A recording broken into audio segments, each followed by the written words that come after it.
Irlos como cada viernes en Palabra Precisa. En esta oportunidad vamos a volver sobre un tema que nos llena de satisfacción, una satisfacción que surge de manera natural por todo lo que significa para los cubanos y las cubanas. Cómo no estar felices y llenos de esperanza si ya son más de, escuche esto, 3 millones los que hemos recibido al menos una dosis de Abdala o Soberana 02, la inmensa mayoría como parte de la intervención sanitaria aprobada por el Ministerio de Salud Pública para los grupos de personas y territorios de riesgo. Me siento satisfecho con la revolución, con los científicos cubanos. Y ya estoy vacunada y se lo agradezco mucho a esta revolución. Confío plenamente en la salud cubana y pienso que el proceso está correcto, está bien hecho. Me he sentido muy bien, no he tenido ningún tipo de síntomas. Al contrario, se ha mantenido, bueno, de forma normal. Ya estoy vacunada, tengo el orgullo de estar vacunada con la tercera dosis ya de Soberana Plus, un super orgullo de ser parte de este logro científico de Cuba. Esa es la salvación de nosotros, nuestra vacuna. Con el sacrificio, a pesar del bloqueo que tenemos nuestra vacuna. Es como, ahorita lo leí en el cartel cuando lo estaban poniendo, que lo decía, más que una vacuna, es un país. A mí me conmovió mucho esa frase y la vacuna es un alivio. Confío plenamente en los científicos que tenemos, en los estudios que han realizado y siempre todo ha sido bien y esta vez no va a ser menos. A esta revolución hay que agradecerle mucho, aunque hay muchas personas que no agradecen nada de esta revolución. En estos momentos yo siento que yo tengo a mi comandante en jefe aquí en esta sala, porque nadie como él impulsó la ciencia en la medicina cubana, en quien confió tanto en los científicos y puso su corazón en el pueblo cubano para que todos tuviéramos salud. Bueno, satisfacción, orgullo, agradecimiento, cuántas emociones distintas para los que ya hemos recibido al menos una dosis, los que han completado su ciclo de vacunación, ¿verdad? Claro que a pesar de todo esto que veíamos, no han faltado los que todavía intentan descalificar o poner en duda la eficacia y seguridad de las vacunas que desarrollan los científicos cubanos, pero la realidad los ha superado. La verdad se abre paso y, muy a su pesar, ocupa cada vez más espacios en los medios de prensa del mundo. Apenas en enero conversábamos sobre las escasas referencias a los 5 candidatos vacunales cubanos en la llamada gran prensa, esos grandes medios, los más reconocidos, pero entonces fuimos agradablemente sorprendidos por las declaraciones que la doctora Candace Johnson, presidenta del Centro del Cáncer Roswell Park de Nueva York, ofrecía a la muy conocida periodista Christiane Amanpour de CNN en inglés. La entrevistadora, escuche esto, no salía de su asombro ni se ocupaba de esconderlo ante la rotundez de las afirmaciones de la doctora Johnson sobre la capacidad de Cuba de producir vacunas de la mayor calidad. Vamos a escuchar un fragmento. So, Cuba has really distinguished itself in some of the most preeminent immunologists. These individuals are some of the brightest and most innovative scientists that I've had the pleasure to work with. Ese profundo conocimiento de la vacuna cubana contra el cáncer del pulmón avalan los elogios de la doctora Johnson a los científicos cubanos, una representación de los cuales hoy me acompañan en Palabra Precisa. La bienvenida y qué placer pues contar con la presencia del doctor en ciencias Vicente Vélez Bencomo, director general del Instituto Finlay de Vacunas. Gracias, doctor Vélez, por acompañarnos. Muchas gracias por la invitación. Palabra Precisa se prestigia con su presencia y también el doctor en ciencias Gerardo Enrique Guillén Nieto, director de investigaciones biomédicas del Centro de Ingeniería Genética y Biotecnología. Ustedes vieron ya las opiniones que tienen cubanos y cubanas que han recibido al menos una dosis, que están en este proceso de intervención sanitaria. Hablábamos antes de comenzar de cuán concurridas han sido las conferencias de prensa ofrecidas en las últimas semanas sobre la marcha de los candidatos vacunales cubanos. De hecho, hemos visto cómo el tema ha ganado espacios en medios como The New York Times, The Washington Post, El País de España, la BBC y CNN en español. O sea, muchos medios que han hablado de nuestros candidatos vacunales. Mi pregunta va por ahí. ¿Cómo ha repercutido esto en la promoción y en el conocimiento de las vacunas cubanas? Comienzo con usted, doctor Vélez. Sí, bueno, evidentemente la misma sorpresa que hemos visto ahora cuando se hizo esa entrevista de la presidenta del Roswell Park, fue una sorpresa realmente de la prensa internacional cuando se empezaron a anunciar que Cuba estaba tratando de desarrollar sus propias vacunas. Es un hecho inédito en América Latina. Como se ve, los que han desarrollado, los que han tenido la capacidad de desarrollar vacunas contra esta enfermedad en el contexto en que hay que desarrollarlas aceleradamente sin dejar de cumplir nada de lo que hay que cumplir, han sido solamente las grandes empresas multinacionales con muchos recursos. Por lo tanto, fue una gran sorpresa que Cuba pudiera hacer eso, por supuesto, porque si vamos a ver recursos, no tenemos los recursos de las multinacionales y un análisis simple dice no puede ser, pero sí tenemos mucha capacidad de innovación y capacidad de adaptarnos y sobre todo una motivación muy grande porque realmente sabemos que esas expresiones de orgullo y de agradecimiento de la gente las recibimos todos los días y realmente esa es una de las motivaciones más grandes que nos han llevado. Sumando motivación con capacidad de adaptarse y capacidad de innovar, esa fórmula no es una fórmula que quizás desde los países más ricos se pueda entender. Usted es una persona muy sencilla, doctor Vélez, pero para quien no lo sepa, estamos hablando de uno de los principales responsables de nuestras soberanas y por eso decía que es un prestigio para palabra precisa. Doctor Gerardo, ¿cuánto usted cree? Y voy quizás ya más bien a lo que ha sucedido con Abdala, que es el candidato vacunal propiamente desarrollado por el 6GB. ¿Cuánto usted cree que este reconocimiento de la gran prensa pues ayuda al desarrollo, al conocimiento, quizás a ponderar lo que hacen los científicos cubanos en materia de la protección de la vida de la gente en este contexto de COVID-19?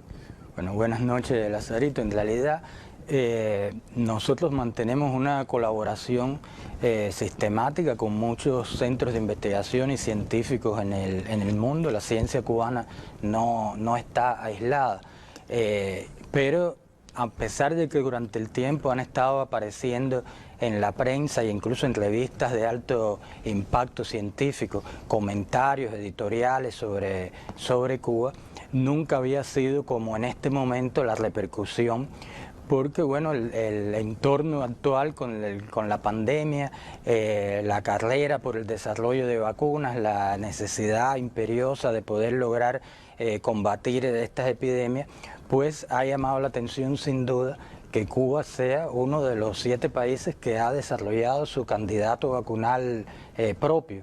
Y esto realmente ha tenido un impacto en la prensa para los que conocían menos a nuestro país y conocían menos nuestros resultados científicos, y a pesar de que siempre hay su crítica más o menos solapada, realmente el balance ha sido muy positivo en los artículos que se han publicado, incluso en medios que normalmente no son tan favorables a nosotros. Ha existido un respeto y una admiración realmente a la capacidad de los científicos cubanos de desarrollar estas vacunas, y realmente eso para nosotros es también un reconocimiento. Ahora, las instituciones científicas que desarrollan Abdala y las soberanas cuentan con publicaciones científicas certificadas. Esto es algo de lo que mucho no se conoce. Ustedes coincidirán conmigo. De ahí va mi pregunta. ¿Cómo se han involucrado en este proceso? O sea, en el asunto en sí de publicar investigaciones que en torno a nuestros candidatos vacunales se han hecho. Doctor Vélez. Sí, a ver, nosotros es importante hacer entender que el ciclo desde el momento en que se genera los resultados listos para publicar y se logran publicar, es un ciclo largo en primer lugar. O sea, es necesario decir que es un ciclo que se puede mover entre 4 y 6 meses. O sea, desde el momento que usted envía a una revista científica, usted va a tener la aceptación de la editora de esa revista científica de revisar ese artículo, y ese artículo entonces es enviado a revisores anónimos que van a hacer una revisión de ese artículo y que van a definir si el artículo es apto o no para entrar a esa revista. Generalmente esos revisores responden con un grupo de cuestionarios, de experimentos nuevos que hay que hacer, de cosas nuevas que hay que hacer, que desde su punto de vista hay que hacerlo, y por lo tanto estamos hablando de un ciclo de aproximaciones que puede durar, por ejemplo, hasta 6 meses. Y por lo tanto quiere decir que desde el momento en que el reconocimiento de la comunidad científica es un reconocimiento que se mueve en términos de tiempo diferentes a los reconocimientos de los medios, porque usted puede tener un resultado, anunciarlo a los medios, pero para que ese resultado sea reconocido por la comunidad científica tiene que pasar por ese ciclo. Y eso genera una diferencia entre el momento en que usted tiene el resultado y el momento en que la comunidad lo va a reconocer. Y esto quizás ha sido atacado. O sea, esto quizás ha sido atacado porque nuestra prensa o la prensa en general ha tenido una divulgación muy importante de los resultados, casi que en tiempo real, porque han habido conferencias de prensa en las cuales obtenemos los resultados y los comunicamos, y desde que ese resultado logre entrar en una revista publicada, aceptada por revisores o aceptada por pares, como se llama normalmente, pueden pasar 6 meses. Y por lo tanto hay esa diferencia. Y en algunos momentos se ha criticado que, bueno, de que no hay resultados con evidencia científica. Eso no es así. Nosotros sabemos del reto de la comunidad científica y de lo importante que resulta que nuestros artículos sean revisados y aceptados por la comunidad científica, y en nuestro caso específico hemos emprendido ese camino desde hace un tiempo ya. Ya en este momento tenemos un artículo muy importante publicado en la revista de la Sociedad Americana de Química, ya publicado. Tenemos otro artículo muy cerca de ser aprobado con opiniones ya favorables de los revisores. Tenemos otro en revisión y tenemos un grupo de otros artículos. Y por lo tanto estamos hablando de que no es que nosotros rehusemos publicar nuestros resultados en la comunidad científica. Es que es natural que haya un ciclo y que ese ciclo tenga su dinámica, sus barreras y sus diferentes elementos que hacen que, bueno, que el tiempo que demora en llegar ese resultado a la comunidad, a la aceptación de la comunidad científica, es a veces largo. Doctor Gerardo, ¿tiene que ver el caso Cuba? O sea, si pudiéramos ver como una condicionante, una barrera subjetiva, que sea Cuba un país pobre, por demás agredido por la potencia más grande del mundo, en que esos artículos demoren más o que sean rechazados en las publicaciones científicas, ¿cómo usted lo ve?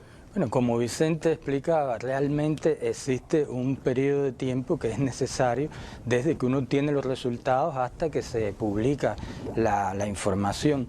Realmente en este momento nosotros estamos ya recogiendo los resultados de las publicaciones aprobadas de todos los productos que nosotros fuimos desarrollando contra el COVID durante la epidemia, es decir, los resultados de la aplicación de los interferones, del iberferón, del interferón alfa, del acortamiento de los tiempos de negativización del PCR en los pacientes, del Husvinsa, que ha sido un producto que ha tenido tanto impacto en el protocolo clínico cubano. Bueno, ya todos esos productos tienen varias publicaciones que ya están aceptadas en revistas de impacto y por publicación y en publicaciones científicas que ya tienen una amplia visibilidad.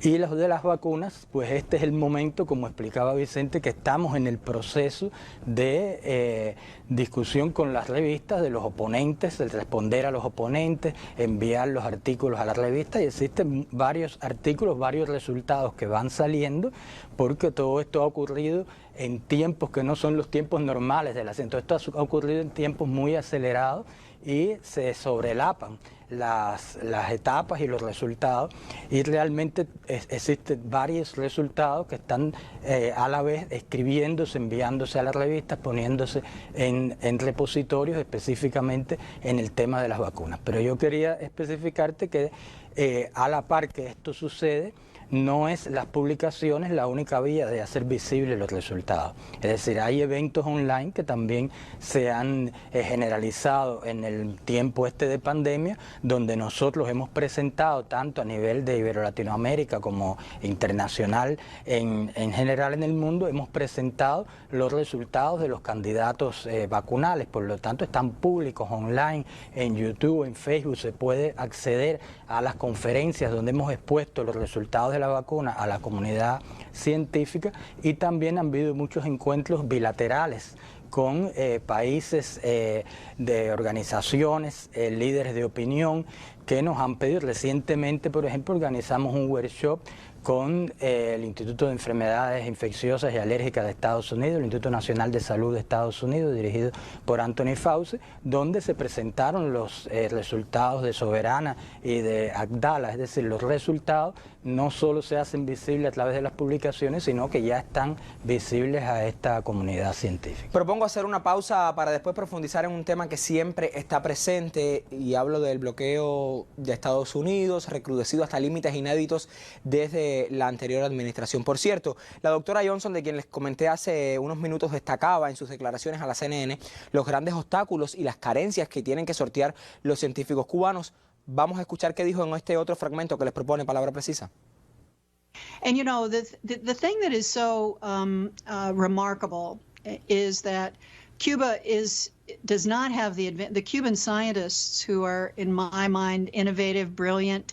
They're always thinking out of the box. They're always trying to think very innovatively, how can they solve a problem? They don't have the advantages that maybe we have in this country of fancy equipment, all these very expensive reagents. They actually have to use their head and figure out how to attack these problems. And they've been very successful at this.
Bueno, el bloqueo, siempre el bloqueo haciéndonos todo más difícil, pero al mismo tiempo más creativos. Se sabe de cuánto obstaculiza el desarrollo normal de cualquier investigación científica este cerco económico, pero llega al extremo de dificultar, y le pregunto a mis entrevistados, la publicación en medios especializados, publicar ciencia en medios especializados. Doctor Gerardo, comienzo con usted. Bueno, realmente, como explicábamos, siempre hay dificultades a la hora de publicar, porque existe un rigor de las revistas, sobre todo las revistas de alto impacto. Los revisores que pueden tocar a los artículos pueden ser más o menos estrictos, pero es un proceso útil y necesario, ya que es un proceso donde el artículo también gana en calidad, y muchas veces estas revisiones ayudan mucho a poder complementar el artículo o dar un mejor enfoque más fácil de entender, con más rigor a los resultados. Y esto demora, lleva un tiempo, pero sin duda también a veces hay más, en unas revistas más que otras, hay más dificultad para la aceptación de los artículos científicos, ¿no? Y eso, bueno, a veces hay que cambiar de revista. Hay revistas que tienen sus procesos más transparentes que otras, hay revistas que todo el proceso es online, es abierto, donde las respuestas que uno da y las preguntas que hacen los revisores son a tiempo real, es decir, hay un intercambio con los revisores. Hay otras que no, que uno tiene que esperar por el envío de las revisiones y responder, y esto no es transparente al resto de la comunidad.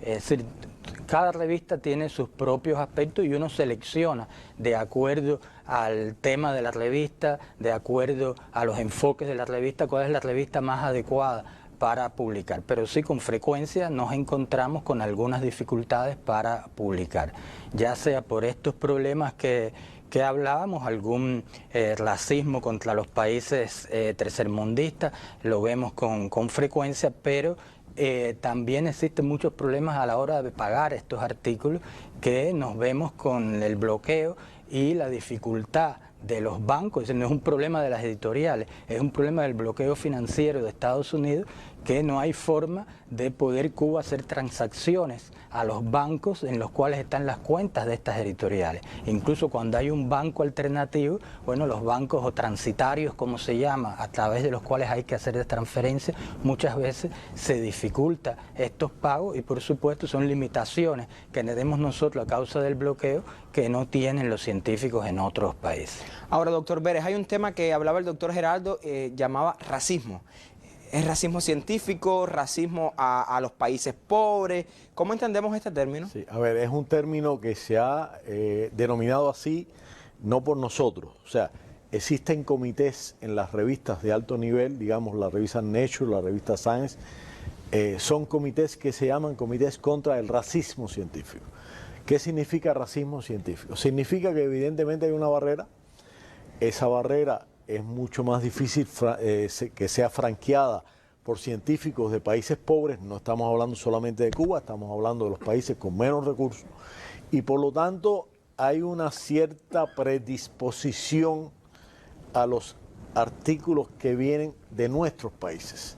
O sea, a veces nos encontramos con enfoques de referees, o de revisores, por decirlo en español, enfoques de revisores que evidentemente tienen un menosprecio, transmiten un menosprecio, transmiten un sentimiento donde realmente no ha habido un análisis profesional profundo del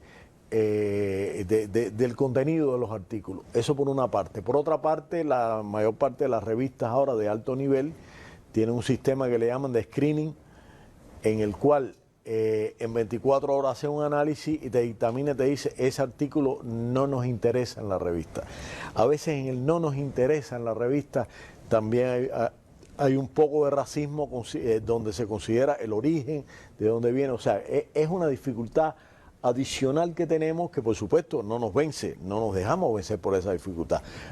Simplemente la mencionamos como un elemento, por ejemplo, en una entrevista que le dimos a un editor de Nature hace un tiempo, porque la revista Nature estaba muy interesada en las vacunas cubanas, qué cosas eran, y querían publicar una entrevista, y tuvimos una entrevista, y cuando conversábamos de este elemento de racismo en los artículos que aparecían en la revista Nature, y él me decía que efectivamente es una gran preocupación de la revista, porque cuando hacen análisis estadístico de los porcientos de artículos que son aprobados, en los cuales, por ejemplo, el primer autor es una mujer y no es un hombre, hay una diferencia muy grande. O sea, no es solamente incluso el origen del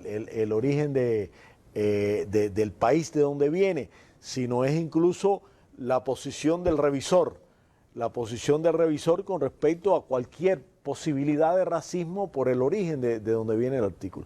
Y en este caso, evidentemente, nosotros somos países más desfavorecidos porque, evidentemente, no solamente en Cuba, en la mayor parte de los países que están luchando por su desarrollo, tecnológicamente no se disponen de los mismos medios que existen en un país desarrollado y, por lo tanto, los resultados pueden tener una cierta objeción con respecto al último equipo que fue en el que se midió el resultado, y eso es parte de lo que va generando esta opinión. Y por lo tanto, bueno, nosotros esto lo combatimos realmente con un esfuerzo, considerando que es importante, lo primero más importante es que tengamos la vacuna y que tengamos a nuestra gente protegida. Es importante que la prensa la reconozca y reconozca el tremendo esfuerzo que hemos hecho como las primeras vacunas latinoamericanas hechas en un país latinoamericano, y que obviamente son una esperanza no solamente para Cuba, sino para todos los países que hoy no alcanzan vacunas. Pero en tercer lugar tenemos que también lograr que la comunidad científica entienda, porque detrás de esto hay una ciencia que no tiene nada que envidiarle a la capacidad de innovación que puede existir en países desarrollados. Y eso es importante que sea reconocido, y esa es una de nuestras tareas, y nosotros no cejaremos hasta que no logremos eso. Una fortaleza también para Cuba es contar con una entidad reguladora como el SECMED, de tanto prestigio, sobre la que mucho se ha hablado a nivel internacional. Se reconoce la profundidad, por supuesto, con que este organismo pues realiza toda la validación de los resultados que ustedes luego llevan. También el Ministerio de Salud Pública. Sobre el SECMED tendremos que hablar inevitablemente en un próximo programa, porque yo no quiero desaprovechar la oportunidad de que el doctor Vélez está acá con nosotros, porque ha comenzado el ensayo clínico clínico con Soberana 02 en edades pediátricas, y eso sin duda es una muy buena noticia, sobre todo para esos padres que están preocupados, para nuestros niños, niñas y adolescentes. Hablar un poco, me queda poco tiempo, doctor Vélez, de ese estudio. Es Soberana 02, el mismo esquema que se ha combinado, que se ha seguido, 2 dosis de Soberana 02 y una dosis Soberana de Soberana Plus. Estamos hablando que iniciamos, es el comienzo de un gran sueño. O sea, hemos soñado con nuestra institución que hace vacunas para niños fundamentalmente, por haber logrado llegar a poder ensayar nuestra vacuna en niños ha sido un gran sueño que hemos construido. Nosotros estamos iniciando en el día de hoy con una población joven de 12 a 18 años, inicialmente una fase 1. ¿Voluntario siempre, doctor? Sí, por supuesto. Triples voluntarios, vamos a decirle. Tienen que tener consentimiento informado del padre, consentimiento informado de la madre y asentimiento del joven. Quiere decir que si el padre y la madre están de acuerdo en que el joven se vacune, no pueden obligar al joven. El joven tiene que decir que él también está de acuerdo en participar. Eso es los requerimientos éticos y eso es lo que cumplimos en este caso. Eso lo iniciamos posteriormente cuando la seguridad, en unos días, cuando se vea el inicio de la seguridad de la vacuna, pasaremos entonces ya a población pediátrica de niños ya entre 12 y 3 años, y pasaremos después a la fase 2 que debe llegar a incluir hasta 350 niños. Por supuesto, una muy buena noticia, y no quiero concluir sin antes, se ha hablado mucho, incluso las máximas autoridades del país así lo han dicho, lo han asegurado, que en 2021 nuestra población estará totalmente inmunizada. El CIGB, los científicos del CIGB, porque le pregunto al CIGB, Abdala ahora mismo es como el candidato vacunal que quizás mayor presencia tiene en este estudio de intervención que se está haciendo, mantiene el CIGB ese propósito de que su candidato vacunal garantice, junto por supuesto con los otros que están ahora mismo, como es el caso de Soberana 02 y el refuerzo con Soberana Plus, que nuestra población esté inmunizada en 2021? Sin duda, ese compromiso tenemos que cumplirlo, es un gran reto, pero se está trabajando muy intensamente por todos los compañeros que estamos involucrados en esta tarea, fundamentalmente nuestros tecnólogos, y no solo del CIGB. AICA es la etapa final de producción de Abdala, la formulación en base ocurre en AICA, y hasta ahora se ha logrado cumplir y sobrecumplir incluso las metas que nos habíamos trazado, que era un gran reto, como usted decía, porque sin duda esto se ha desarrollado el proceso productivo a la par de la introducción de la vacuna, es decir, se ha escalado el proceso y se ha ido logrando los niveles de producción que tenemos durante la marcha, y esto sin duda es un reto que por suerte hemos logrado con la experiencia de nuestros tecnólogos lograr satisfacer. Y bueno, vamos a cumplir sin duda con lograr inmunizar a nuestra población. Le agradezco muchísimo a ambos que me hayan acompañado esta noche en Palabra Precisa. Quizás los tengamos de vuelta cuando ya el SECMED, luego que ustedes les presenten por supuesto los resultados de los ensayos clínicos fase 3 de Soberana 02 y también de Abdala, pues que se apruebe el uso de intervención de nuestros el uso de emergencia de nuestros candidatos vacunales y por supuesto llegar a esa ansiada inmunización de toda nuestra sociedad. Gracias, doctor Vélez, un placer haber estado con usted esta noche, también con usted, doctor Gerardo, que se repita pronto la visita, y nosotros nos vamos a despedir con un tema que le ha puesto el alma al esfuerzo de nuestros científicos. La fuerza de un país, interpretado por Buena Fe y por supuesto por un grupo de artistas que se han aliado para reconocer ese esfuerzo tremendísimo de nuestros científicos. Así me despido, usted recuerde, regresa el próximo viernes después de la novela y en retransmisión el sábado en la revista Buenos Días para seguir poniendo aquí la palabra precisa. Buenas noches. En este frasco ruge un silencio plebeyo, como de tropas mambisas, presta salto que ha de huello.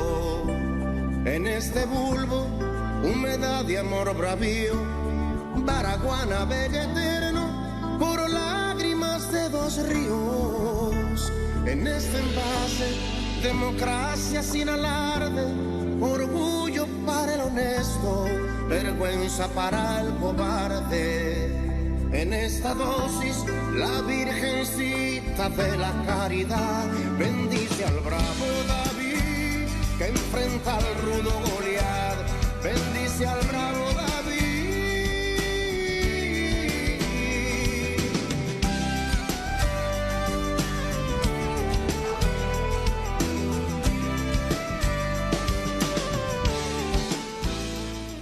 Y ya casi al cierre de nuestra emisión vamos a compartir el pronóstico del tiempo para las próximas horas. Continúa el máster en ciencias Elier Pila y ofrece los detalles. Adelante.